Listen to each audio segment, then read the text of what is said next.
Hello to anyone tuning in via the various interweb mechanisms that allow you to do this. My name is Jeff Pence. I'm a co-director of BorderLight, the International Festival of Theater and Fringe Festival based in Cleveland, Ohio.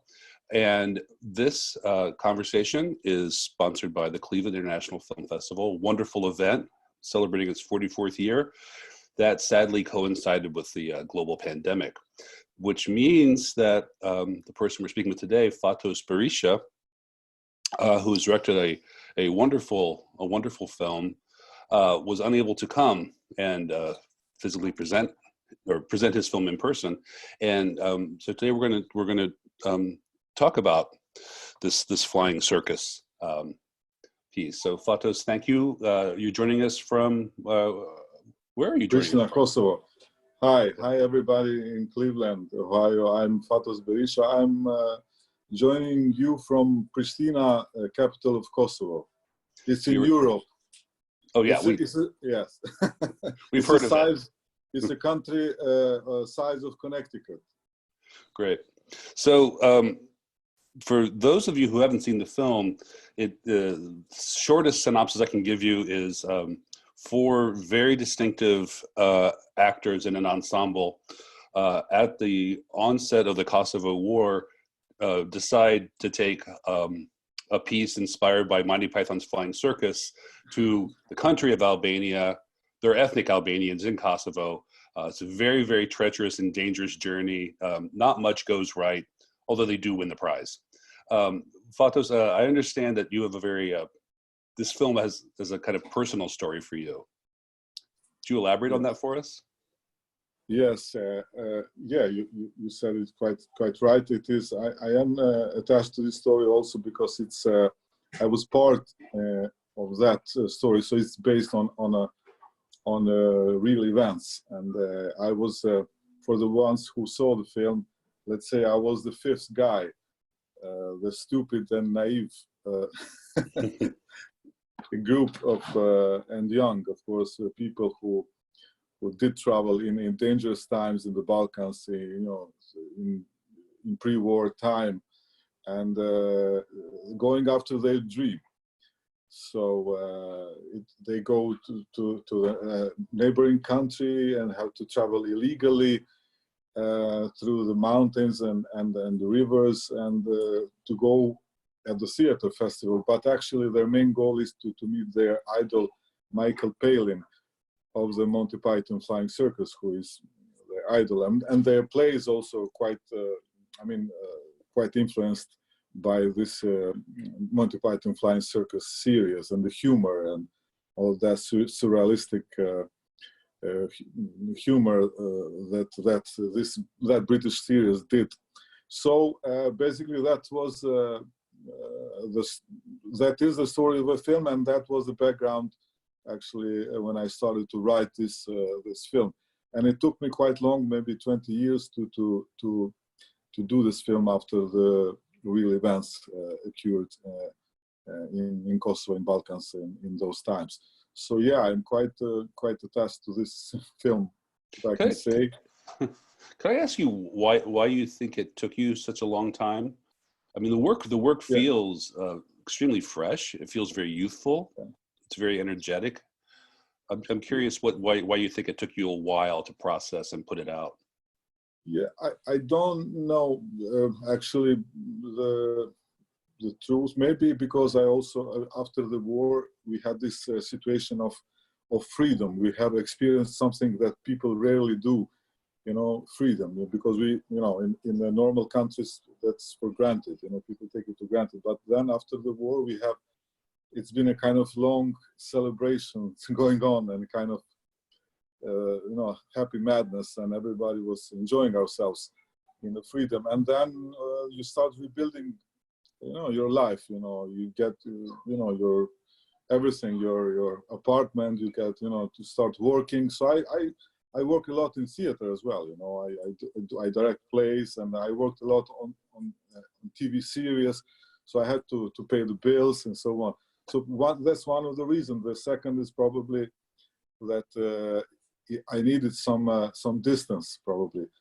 and the 20 years is a kind of maybe kind of looks like a in a Greek mythology time. You know, I really struggled writing it, to be honest, because I was, you know, it took me a long time to a kind of distance from the characters, which were my friends, you know. So I really rewrote it quite a lot, and I changed everything. And then, I mean, the names of the real people, and a lot of I mean, their characters are you know, I tried to work and to make them different, you know, and it was very hard. It was very hard to distance from the real life events, and to make also to stick to the structure of the journey. And I worked a lot also with some script doctors from Europe, and they influenced a lot on me, and especially, you know, from the point of view of international audience. And that then I had to rewrite. I mean, it took me like 9 years to actually from writing to producing it. Well, I think that's inspirational for a lot of makers of things. It's interesting too that you can feel that the kind of, there's a certain kind of realism, you know, like one feels nervous when the police are, you know, locking people up or threatening them in the film. It feels kind of realistic, but it also feels like an allegory or a fable in a certain sense. Like it's a very much, you know, a journey story with quite different characters. For instance, you know, it's very clear which character would join the army. You know, he's got all that energy. I was actually really curious about, and I find I'm curious because now you're coming to us from Kosovo, in that you chose the character who returns to Kosovo to be the one you end the film with, while playing a song about going home. And I was wondering what that meant to you to select out of an ensemble, which is a very equitable ensemble. You just slightly emphasize a certain character, the one who has a child, the one who's returning to Kosovo, is where you begin and end the film with. And I wondered about that choice. Yeah, the ending is actually slightly different from the real events, and I wanted to finish in that way, that actually just one of them returns. In real life, we all have returned, but I had, if I had to film the return, it had to be also an epic film of 4 hours, or or the second part of the film, because it's also a kind of different adventure, the coming back. But in the real life, it was only me in the group that actually was married with a child. So probably that was I mean, kind of, it was something inside that was, you know, when I wrote it, that this guy that has a family and a child actually is coming home, which is natural. And the group itself, it's kind of has gone everybody in its own way, but slightly different in our turning back. We turned back in a different route, in a different country. You know, it was also mad trip, but quite different. So I had to, I wanted to finish it that actually it's a normal person. It's a kind of average Joe. He's coming back home, although he knows it's war. You know, and he cannot go anywhere but home and to his family, no matter what happens. Do you find it interesting or ironic that when you finally make this film about creative work in a time of crisis, this impulse these young men have to do to create theater, particularly comic theater, in the shadow of a looming, when they see what's coming, they know very well what's coming. And then you complete the project and you circulate it at a time of crisis once again, where you can't cross borders, and creativity is likewise kind of put under a certain kind of pressure. Does that seem fitting to you in some way? Yeah. Yes. You know, in times of real, you know, a lot of people don't know, I mean, about Kosovo, and they usually connect it with the war, which is normal, which was in 98, 99. But actually what most of the people outside of Kosovo do not know is actually around 10 years of very particular apartheid, which happened in Europe, which is very strange and very bizarre, and but also very harsh for us who lived there and who survived this. And but the subject of the repression was not the color of the skin this time, but it was the ethnicity. So let's say the Kosovo Albanians were kind of citizens of second or third class by the regime of Milosevic, who was a dictator. And then the war was just the ending of this big trauma for a decade. So within that decade, you know, we have, the Kosovans have, we did a kind of, let's say, peaceful resistance. So we have invented our parallel life, you know, and parallel society in terms of, you know, surviving, but also resisting. So also, you mentioned creativity. So we had this theater in the middle of Pristina, not in the middle, I mean, it was an outskirt. It was a very small theater, who was built originally for the puppets, you know, puppet theater for children. But we have used it for our faculty. You know, it was an underground university, underground faculty, you know, of drama and theater. So we did that also, but we did also a production, theater production, mostly comedies, you know, because people want, actually, it was the only place where they could go and laugh. And so, yes, when we talk about those times, we often say that we had this more creativity than when you are free, actually. Now, you know, we really did many productions, theater productions, not only comedies. I mean, we did a lot of beautiful plays. I mean, I remember Waiting for Godot was one of them, you know, and then we also managed to go with Waiting for Godot, the Beckett's famous play, to Bosnia, to a theater festival. This is another story, not in the film, but kind of similar. And it's also kind of metaphorical also because of the play itself. But yes, creativity in a way, especially when you are suppressed, you know, it just needs some small hole actually to erupt. And we still think that despite all the repression and the difficulties, we kind of kept ourselves normal and, you know, sane through creativity, through theater, and through humor. You know, we had a lot of laugh during the crisis. You know, a lot of laughing. Yeah, the ironic good old days, right? I'm thinking now of the scene in the jail when each of the actors takes his turn at the window. Well, maybe this will work. Maybe this will work. Christo. Trying. It really happened, really. This might seem a silly question, but my colleagues and I all are curious. Did you ever get to meet Michael Palin? Did you ever see this work?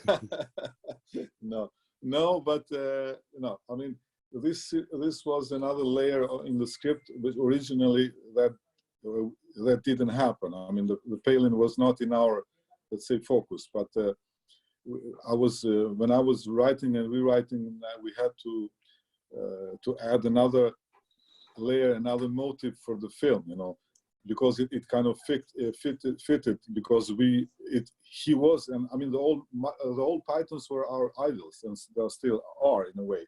So I mean, we missed each other in real life in a few years when he was in Albania, and the a real trip happened before, but I connected it in the script. And but yes, we didn't meet Palin, but we have contacted him, and we actually thought that he could play a camera role of himself, and we have written a small scene for him, and we have sent him the synopsis. He read it via a friend of ours, a British producer. She sent him, and he read. He liked it.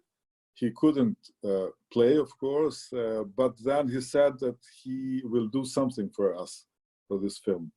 So we don't know. Maybe he will do something, you know, some more. We would after this coronavirus, we kind of, we also plan to go to show the film in Britain. So, you know, maybe we'll meet him there.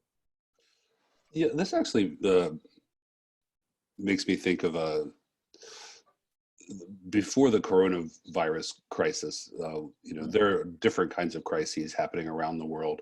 A lot of them having to do with issues about borders and Yes. the ability to, you know, pass across borders. And we, of course, our festival is called BorderLight. We're very concerned with borders, and it strikes me that people in the Balkans sort of lived through the 21st century before anybody else did, in a sense that that there's a lot going on in the world now that might be strangely familiar to people who lived in the Balkans in the 90s. Does that ring a bell with you?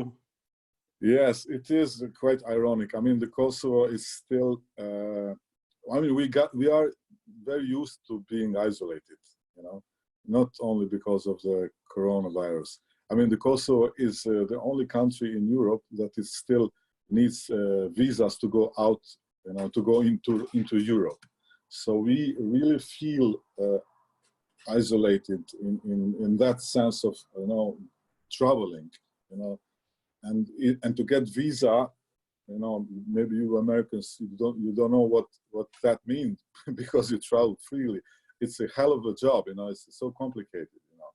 It's very, very, you know, kind of, I don't know, you're underestimating for people. I don't know if that's the right word. So isolation. I mean, we have been through different phases of this apartheid and the war, and this freedom. But then you got ourselves in a kind of isolation that you cannot actually travel. I mean, our sportsmen, ourselves, you know, we cannot go to the festival. I mean, we can, but it's so complicated to travel. And we are the only country, you know, it makes us very, very frustrating. And then this, what happened with the whole world, you know, this whole, you know, isolation, self-isolation, lockdown, quarantine, whatever you call it, you know, it's kind of ironic, you know, for us, sometimes we get, you know, a smile, you know, so kind of welcome to the club, you know. And so, yeah, I mean, joke aside, it is very hard, of course, for everyone. And we are also we are kind of double isolated, let's say. But let's hope it's going to I mean, this disease, I hope it's we're gonna get some cure, not bleach. Don't don't drink it, please. But yeah, it's what can you do? I mean, we were also very sad because, you know, the day we had planned our film to start in the cinemas in our own country, Kosovo, you know, the lockdown happened, so our own audience didn't see the film actually. Well, I could hear in your answer some of the comedy that's in the film, or as I said to you before, it's really funny until it's not anymore, which is, you know, that's the kind of laugh that suddenly stops, which is interesting. So yeah, this issue about borders is interesting to us because travel is not as easy as it used to be, and as an international festival, we struggle with the ability to get artists to come across borders. And you know, the Atlantic Ocean is too big for you to like swim across or to go across in a canoe like in your film. So that's a pretty far. But we would be very interested if you ever wanted to bring a work of theater to Cleveland for our festival. So maybe if not the film festival, the theater festival will be here for you. I would like to. I mean, I really do a lot of theater, and I just finished one 2 months ago. Sorry, this our dogs are here, and yeah, so it would be great actually to come with a play and maybe to film the whole journey again. Now to do a documentary. I mean, I was really looking forward to coming to Cleveland. I mean, we got the ticket and everything. It was all arranged, you know. And I mean, it would be kind of second screening in the U.S. We had the first one in Santa Barbara Film Festival, and we even won an award. We were very happy. So we were really looking forward coming to Cleveland. And yeah, maybe the next time with a play, that would be actually wonderful. Well, we hope so. And when the dogs begin barking, that usually is a sign to wind things up. So on behalf of my colleagues, on behalf of BorderLight, and on behalf of the Cleveland International Film Festival, we want to thank you for sharing this wonderful piece of work. And we want to encourage everyone who hasn't had a chance to see Flying Circus to take that chance. It's well worth your effort. Thank you. I mean, thank you for this great chat, and thank you for selecting our film and for watching. And for those who didn't see it, I encourage them to watch. There's a lot of humor, and then there's not. I'm not good in advertising. You're better, but yeah, thank you. I mean, we hope we can come and to Cleveland despite everything, and stay safe. And yeah, don't drink bleach again. Okay, be well. Goodbye. Thank you very much. Bye. Ciao.